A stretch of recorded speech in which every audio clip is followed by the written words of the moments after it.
narraciones de vida de santos y santas, el inspirador ejemplo a seguir para el combate católico de hoy. Le invitamos a conservar la doctrina católica y la verdad depositada por nuestro Señor Jesucristo.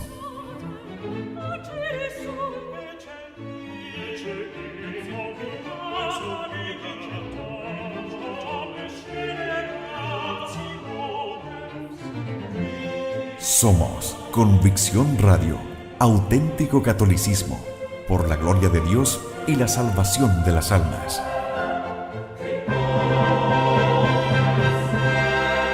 Convicción Radio.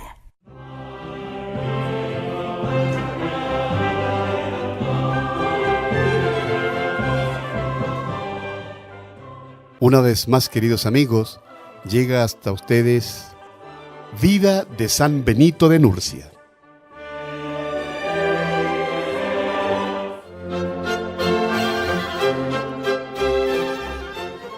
Vida de San Benito de Nursia.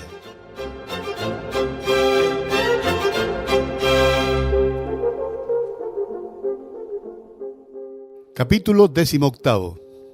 De un frasco escondido y descubierto en espíritu. En otra ocasión, nuestro exilarato, a quien conociste después de tu conversión, fue enviado por su amo al hombre de Dios para que llevara al monasterio 2 vasijas de madera, llamadas vulgarmente frascos, llenas de vino. Fue y presentó solo una, la otra la escondió en el camino. Pero el hombre de Dios, a quien no podía ocultársele lo que se hacía en su ausencia, la recibió dándole las gracias. Pero al ir a marcharse el criado, le avisó diciendo: «Mira, hijo, no bebas ya de aquel frasco que escondiste. Inclínalo con cuidado y verás lo que hay en él». El criado salió muy confuso de la presencia del hombre de Dios. Pero a su regreso quiso comprobar lo que había dicho. Inclinó el frasco y al punto salió de él una serpiente.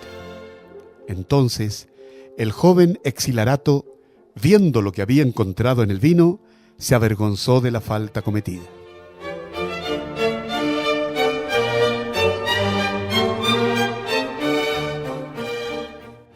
Capítulo 19. De los pañuelos aceptados por un monje. No lejos del monasterio había una aldea de la que una gran mayoría de sus habitantes habían sido convertidos del culto de los ídolos a la fe en Dios por la predicación de Benito. Había también allí unas mujeres consagradas a Dios, a las cuales el siervo de Dios procuraba enviarles con frecuencia algunos de sus monjes para atenderlas espiritualmente. Un día, según su costumbre, envió a uno de ellos. Acabada la plática, el monje que había sido enviado aceptó, instado por aquellas santas mujeres, unos pañuelos y los escondió en su pecho. Luego que hubo regresado al monasterio, empezó el hombre de Dios a reprenderlo con grandísima acrimonia, diciéndole: «¿Cómo ha penetrado la iniquidad en tu pecho?».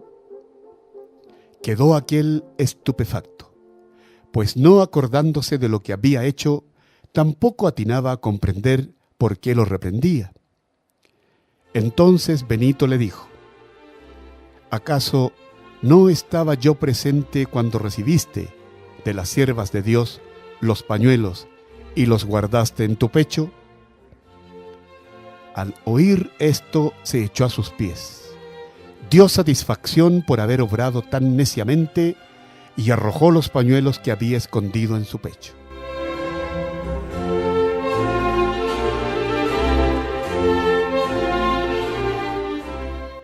Capítulo 20.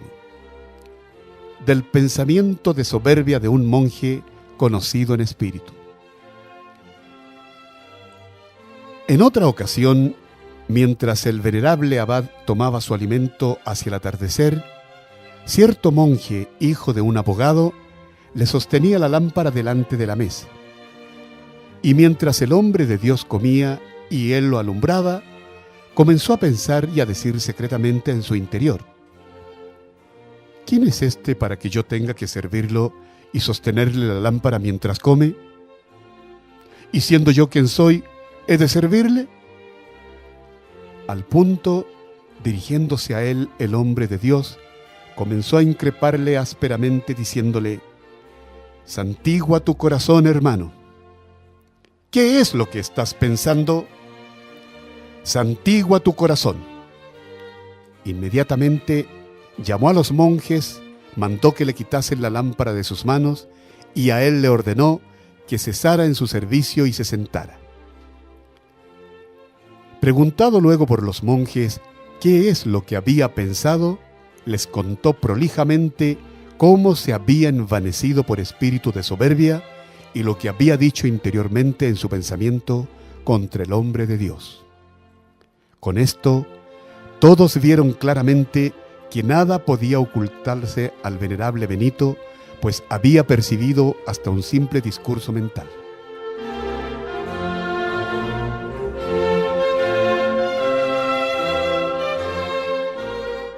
Capítulo 21.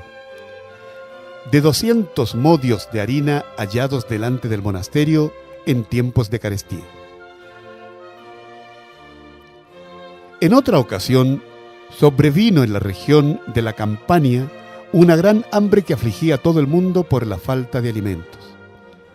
Empezaba también ya a escasear el trigo en el monasterio de Benito y se habían consumido casi todos los panes, de tal manera que a la hora de la refección de los monjes solo pudieron hallarse 5.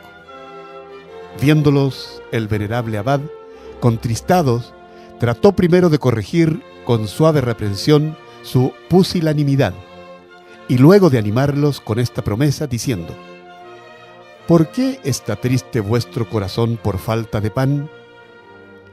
Hoy ciertamente hay poco, pero mañana lo tendréis en abundancia.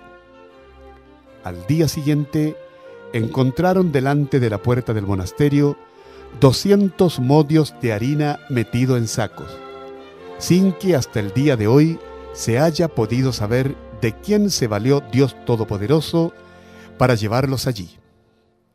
Viendo esto, los monjes alabaron a Dios y aprendieron a no dudar más de la abundancia, aún en tiempo de escasez. Habla Pedro: dime, por favor, si este siervo de Dios tenía siempre espíritu de profecía o si este espíritu invadía su alma solo de vez en cuando. Gregorio: el espíritu de profecía, Pedro, no está continuamente inspirando la mente de los profetas, porque si el Espíritu Santo, según está escrito, inspira donde quiere, también has de saber que inspira cuando quiere. Por eso, preguntado el profeta Natán por el rey David si podía construir el templo, primeramente le dijo que sí, y luego que no. Y por lo mismo, cuando el profeta Eliseo vio llorar a la mujer sunamita, sin conocer la causa de su llanto, dijo al criado que le impedía acercarse: déjala, porque su alma está llena de amargura y el Señor me lo ha ocultado y no me lo ha revelado. Dios Todopoderoso actúa así por disposición de su soberana bondad, porque unas veces da el espíritu de profecía y otras lo retira. Eleva las almas de los profetas a las alturas y al mismo tiempo las mantiene en la humildad, para que vean lo que son por la gracia de Dios, cuando reciben este espíritu, y lo que son por sí mismo cuando les falta. Pedro: que es así como dices, lo manifiesta tu mismo razonamiento. Pero cuéntame, por favor, todo lo que sepas del venerable abad Benito.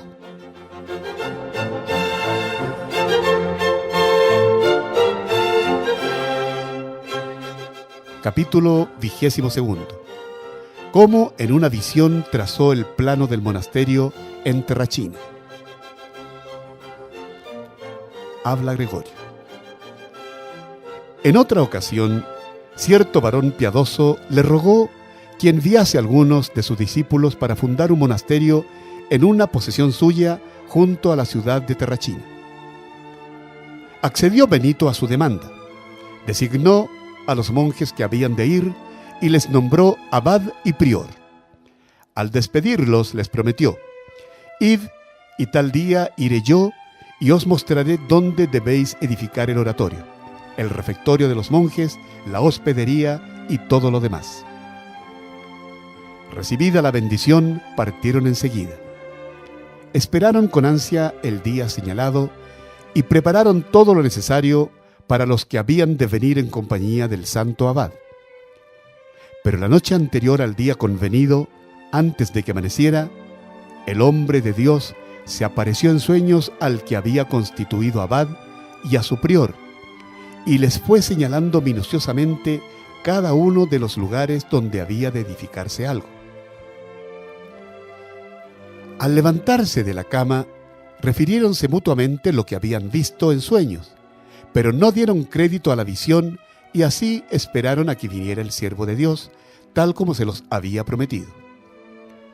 Mas, viendo que no había comparecido el día señalado, fueron a él y le dijeron llenos de tristeza: «Padre, esperábamos que vinieras, tal como nos lo habías prometido, y nos indicaras lo que habíamos de edificar, pero no compareciste». Él le respondió: «Hermanos, ¿cómo decís esto? ¿Acaso no vine según había prometido?». Le contestaron: «¿Cuándo viniste?». Él respondió: «Cuando me aparecí a los dos mientras dormíais, y os señalé cada uno de los lugares. Id pues, y según lo oísteis en la visión, construid todos los edificios del monasterio». Al oír esto, quedaron estupefactos. Regresaron al predio susodicho y construyeron todas las dependencias según las instrucciones recibidas en la visión. Pedro: «Desearía que me explicaras cómo pudo ir tan lejos, dar la respuesta a unos que dormían y éstos reconocerlo y oírlo en la visión». Habla Gregorio: «¿Por qué, Pedro, porfías en querer averiguar el hecho con tanta prolijidad? Es evidente que el espíritu es de naturaleza más sutil que el cuerpo. Por otra parte, sabemos con absoluta certeza, por el testimonio de la Escritura, que el profeta Habacuc fue arrebatado y transportado en un instante de Judea a Caldea con la comida. Y después de dar de comer al profeta Daniel, se halló de nuevo súbitamente en Judea. Si, pues, Habacuc pudo en un instante ir corporalmente tan lejos a llevar la comida, no es de maravillar que el abad Benito le fuera concedido ir espiritualmente y decir lo necesario a los espíritus de aquellos monjes que estaban durmiendo, pues así como aquel fue corporalmente para llevar el alimento corporal, este fue espiritualmente para llevarles una instrucción de tipo espiritual. Pedro: confieso que la claridad de tus palabras ha hecho desaparecer en mí toda duda. Pero quisiera saber cómo era el modo habitual de hablar de este santo varón.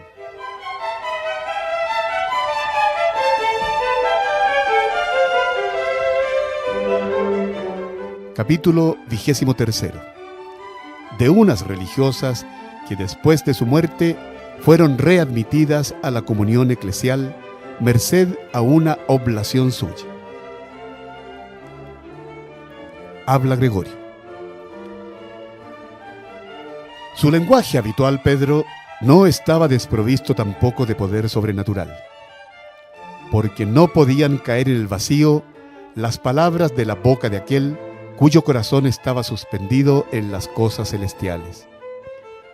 Y si alguna vez decía algo, no ya ordenando, sino amenazando, su palabra tenía tanta fuerza que parecía como que la hubiese proferido no con duda o vacilación, sino como una sentencia. En efecto, no lejos del monasterio, vivían consagradas a Dios en su propia casa 2 mujeres de noble linaje, a quienes cierto piadoso varón cuidaba de proveerles de todo lo necesario para su sustento. Pero en algunos, la nobleza de linaje suele engendrar vulgaridad de espíritu, puesto que los que recuerdan haber sido algo más que los demás se menosprecian menos en este mundo. Así, las citadas religiosas no habían dominado perfectamente su lengua, ni siquiera bajo el freno de su hábito religioso, y frecuentemente, con palabras injuriosas, provocaban a ira a aquel piadoso varón que les suministraba lo necesario para vivir. Este, después de aguantar por largo tiempo sus ofensas, se dirigió al hombre de Dios y le contó las grandes afrentas que de palabra tenía que sufrir. El hombre de Dios, después de oír aquellas semejantes cosas, les mandó decir: refrenad vuestra lengua, porque si no lo hacéis, os excomulgaré. Sentencia de excomunión que de hecho no lanzó, pues solo amenazó con ella. A pesar del aviso, ellas no corrigieron en nada su conducta. A los pocos días murieron y fueron sepultadas en la iglesia. Pero cuando se celebraba en ella el sacrificio de la misa, y el diácono decía, según se acostumbra, en voz alta: si alguno está excomulgado, salga fuera de la iglesia. Su nodriza, que solía ofrecer por ellas la oblación al Señor, las veía salir de sus sepulcros y abandonar la iglesia. Después de comprobar repetidas veces que a la voz del diácono salían fuera de la iglesia y no podían permanecer en ella, recordó lo que el hombre de Dios les había mandado estando aún vivas, a saber, que las privaría de la comunión eclesial si no enmendaban su conducta y sus palabras. Entonces, sumamente apenada, comunicó el caso al siervo de Dios, el cual entregó por su propia mano una oblación, diciendo: id y haced ofrecer por ellas esta oblación al Señor, y en adelante ya no estarán excomulgadas. Mientras se inmolaba la oblación presentada por ellas, el diácono, como de costumbre, dijo que salieran de la iglesia los excomulgados, pero en adelante no se las vio salir más del templo, con lo que quedó de manifiesto que al no retirarse con los excomulgados era porque habían sido recibidas a la comunión del Señor gracias a su siervo Benito. Habla Pedro. Realmente me admira que un hombre, por más venerable y santo que fuera, viviendo aún en carne mortal, pudiera absolver a unas almas ya ante el invisible tribunal de Dios. Gregorio. Pero es que no vivía en carne mortal el apóstol San Pedro cuando oyó de la boca del Señor: todo lo que atares en la tierra será atado en los cielos, y todo lo que desatares en la tierra será desatado en el cielo. Este poder de atar y desatar lo tienen ahora aquellos que gobiernan santamente por su fe y sus buenas costumbres. Pero para que el hombre terreno pudiera hacer tales cosas, el Creador de cielos y tierras bajó del cielo, y para que la carne pudiera juzgar incluso a los espíritus, Dios, hecho carne, por los hombres se dignó concederle esto, que su debilidad se elevara sobre sí misma, porque la fortaleza de Dios se había debilitado por debajo de sí misma. Pedro, el razonamiento de tus palabras concuerda perfectamente con el poder de sus milagros.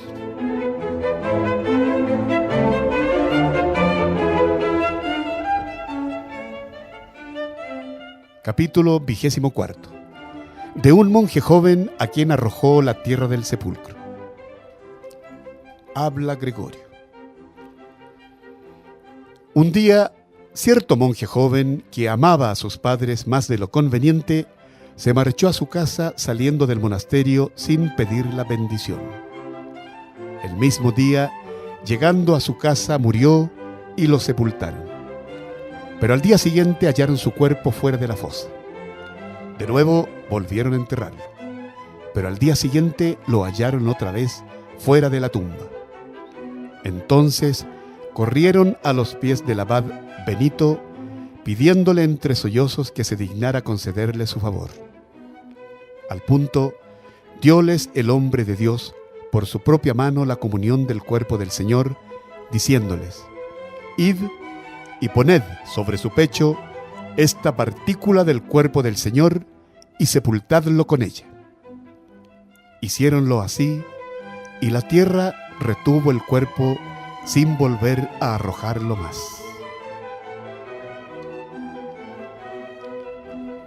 ¿Ves, Pedro, qué méritos no tendría este hombre delante de nuestro Señor Jesucristo, que hasta la tierra arrojaba de sí el cuerpo de aquel que no tenía el favor de Benito? Pedro: lo veo perfectamente y ello me llena de asombro.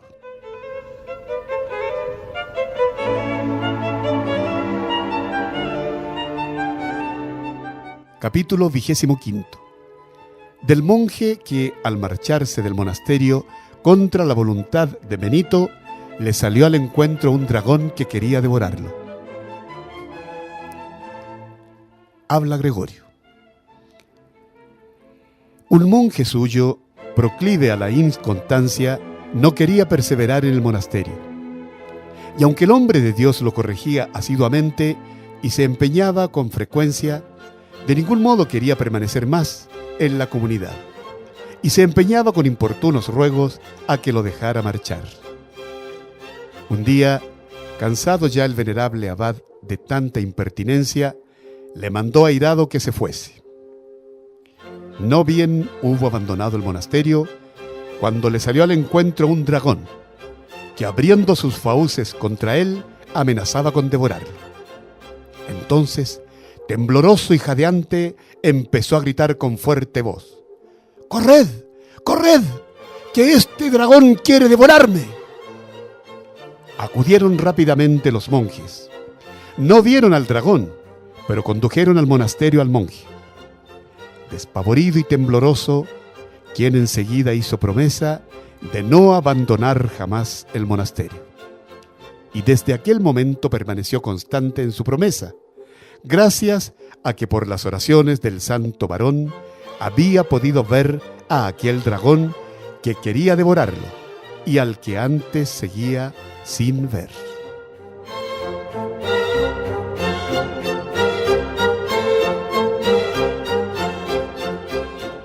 Capítulo 26. Un caso de elefantiasis curado. Tampoco debo callar lo que me contó el ilustre varón Aptonio, que un esclavo de su padre fue atacado de una elefantiasis tan grave que se le entumecía la piel y se le caía el cabello sin poder ocultar la podredumbre que avanzaba por momentos. Enviado por su padre al hombre de Dios, instantáneamente recuperó la salud perdida.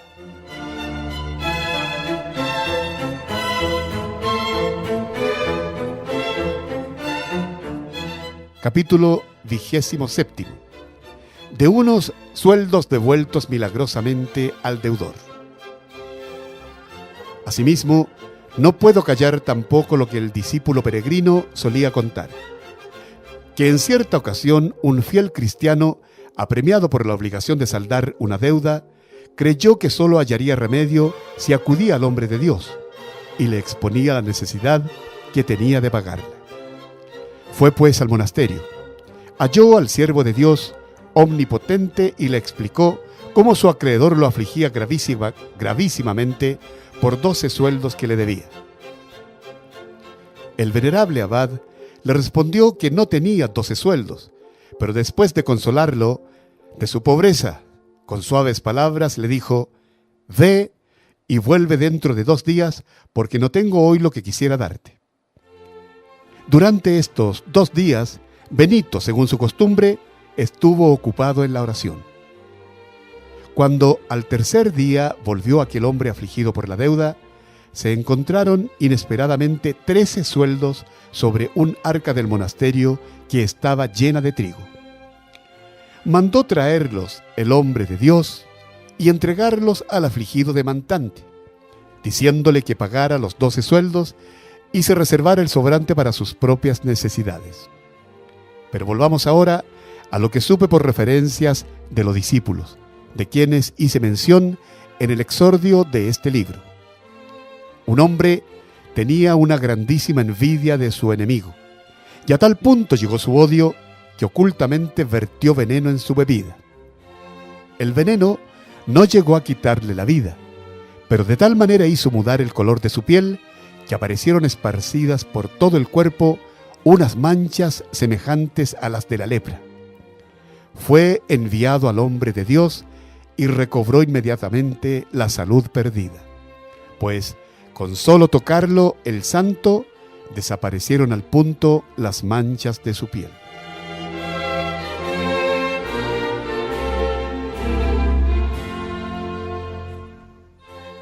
Capítulo 28.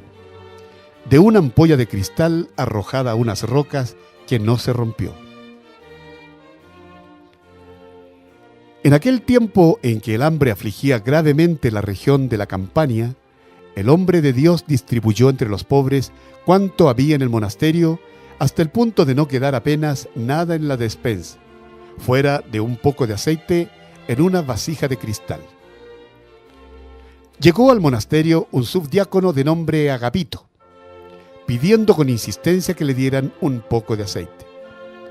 El hombre de Dios, que se había propuesto dar todo en la tierra para encontrarlo todo en el cielo, ordenó dar al demandante aquel poco de aceite que quedaba. Pero el monje encargado de la despensa, aunque oyó perfectamente la orden, hizo oídos sordos a la misma. Poco después, preguntó el abad si había dado lo que le había mandado. Respondió que no había dado el aceite porque de haberlo hecho no habría quedado nada para los monjes. Airado entonces el santo, mandó a otros monjes que arrojasen por la ventana aquella vasija de cristal que contenía un poco de aceite, para que en el monasterio no se guardara nada contra la obediencia. Así se hizo. Debajo de la ventana había un gran precipicio erizado de enormes rocas. Arrojada, pues, la vasija de cristal cayó sobre las rocas, pero permaneció tan sana como si no la hubieran lanzado, de tal forma que ni se rompió ni se derramó el aceite. Entonces el hombre de Dios mandó subirla y entera como estaba, entregarla al subdiácono. Luego reunió a la comunidad y en su presencia reprendió al monje desobediente por su soberbia y su poca fe.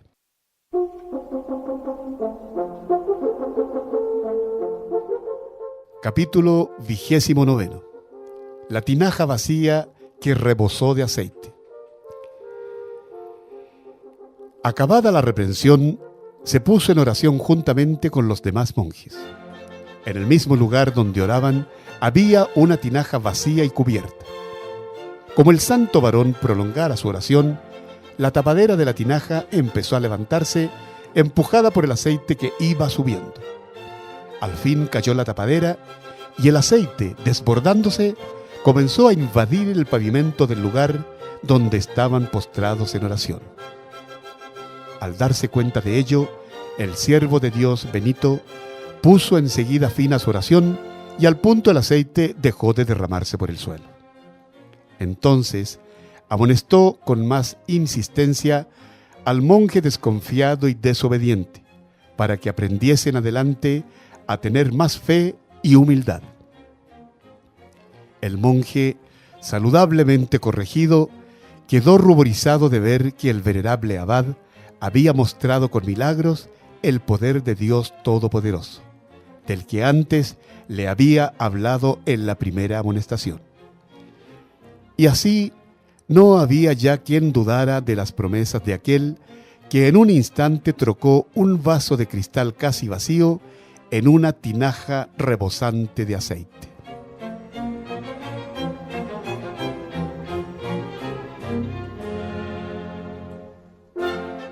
Capítulo 30. El monje librado del demonio. Un día, yendo el hombre de Dios a orar a la ermita de San Juan, situada en la misma cumbre del monte, cruzóse con él el antiguo enemigo en figura de veterinario, llevando consigo el cuerno y la tripédica. Preguntóle Benito: ¿a dónde vas? Y él le respondió: a darles una poción a tus monjes. Prosiguió el venerable Benito su camino y, concluida su oración, regresó al monasterio. Entretanto, el maligno espíritu encontró a un monje anciano que estaba sacando agua, y al punto entró en él y lo arrojó por tierra, atormentándolo furiosamente. El hombre de Dios, que regresaba ya de su oración, al ver a aquel monje tan cruelmente atormentado, dióle solamente una bofetada, y el maligno espíritu salió tan rápidamente de él que no se atrevió jamás a volver a aquel monje. Habla Pedro.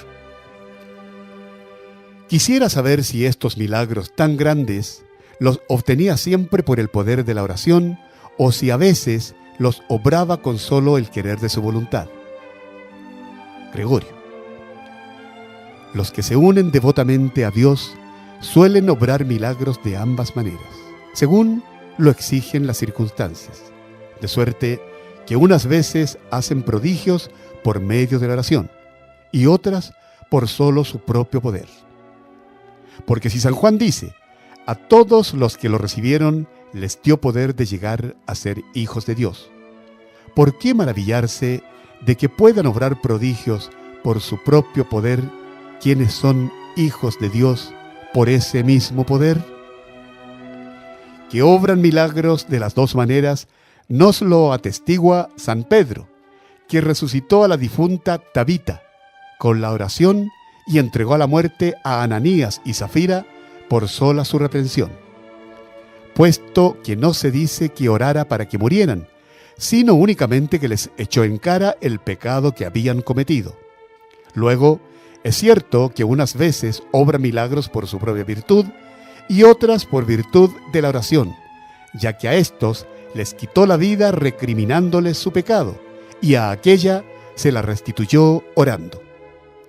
Y para que veas que esto es verdad, voy a traer ahora a colación dos prodigios del fiel siervo de Dios Benito, en los cuales aparece claramente que uno lo obró por la potestad recibida de Dios y el otro por la oración.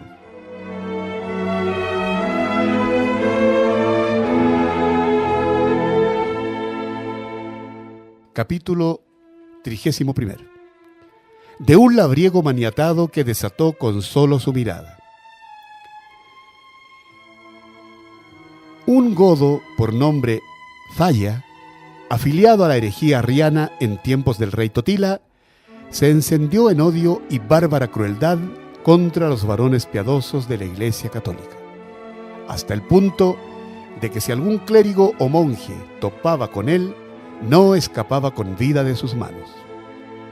Un día, abrasado por el ardor de su avaricia y ávido de rapiña, le dio por afligir con crueles tormentos a cierto labriego y a torturarlo con varios suplicios. El rústico, vencido por tales tormentos, declaró que había confiado todos sus bienes al siervo de Dios Benito, para que, creyéndolo su verdugo, diera entre tanto tregua a su crueldad y pudiera ganar unas horas de vida. Cesó entonces Falla de atormentar al labriego, pero le ató los brazos con gruesas cuerdas y comenzó a empujarlo delante de su caballo para que le mostrara quién era el tal Benito que había recibido en depósito todos sus bienes. El labriego, que iba delante con los brazos atados, lo condujo al monasterio del Santo Varón, a quien encontró sentado junto a la puerta solo y leyendo. El labriego dijo al cruel Zaya, que iba detrás de él: «He aquí al abad Benito, de quien antes te hablé».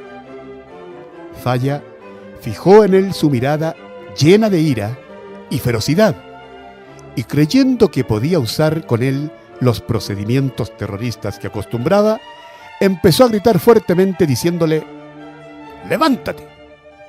¡Levántate! ¡Devuelve todo lo que recibiste de este labriego!». Al oír estas palabras, el hombre de Dios levantó sus ojos de la lectura, lo miró y fijó también la vista en el labriego que mantenía maniatado.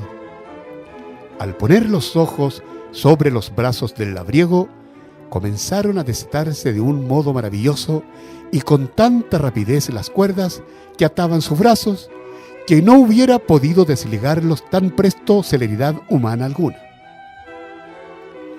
Al ver Zaya cuán fácilmente quedaba desatado aquel que había traído maniatado consigo, aterrado ante la fuerza de tal poder, cayó del caballo y, doblando a las plantas de Benito aquella su cerviz de inflexible crueldad, se encomendó a sus oraciones. El hombre de Dios no dejó por eso su lectura, pero llamó a los monjes y les mandó que introdujeran a Zaya en el monasterio y que lo obsequiaran con algún alimento bendecido. Cuando volvió a su presencia, lo amonestó a que dejara tan insana crueldad. Y así, al retirarse aplacado, no se atrevió a pedir nada a aquel labriego, a quien el hombre de Dios había desatado sin tocarlo y tan solo con su mirada. Esto es, Pedro, lo que antes te decía, que aquellos que sirven con más familiaridad a Dios Todopoderoso algunas veces suelen obrar cosas admirables con solo su poder, pues el que estando sentado reprimiera la ferocidad de aquel terrible godo y con solo su mirada deshiciera las cuerdas y nudos que ataban los brazos de un inocente, nos indican por la misma rapidez con que se hizo el milagro, que había recibido el poder de hacerlo. Ahora añadiré también un magnífico milagro que obtuvo por medio de la oración.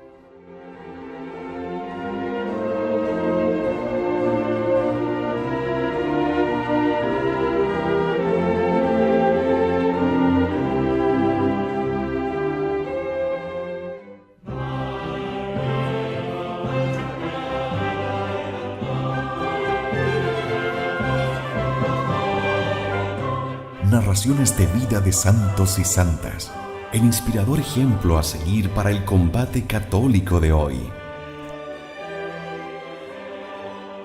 Le invitamos a conservar la doctrina católica y la verdad depositada por nuestro Señor Jesucristo.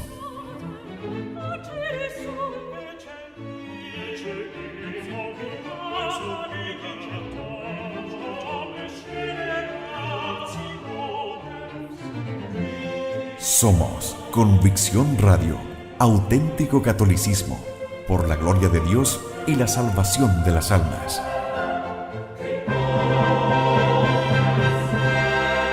Convicción Radio.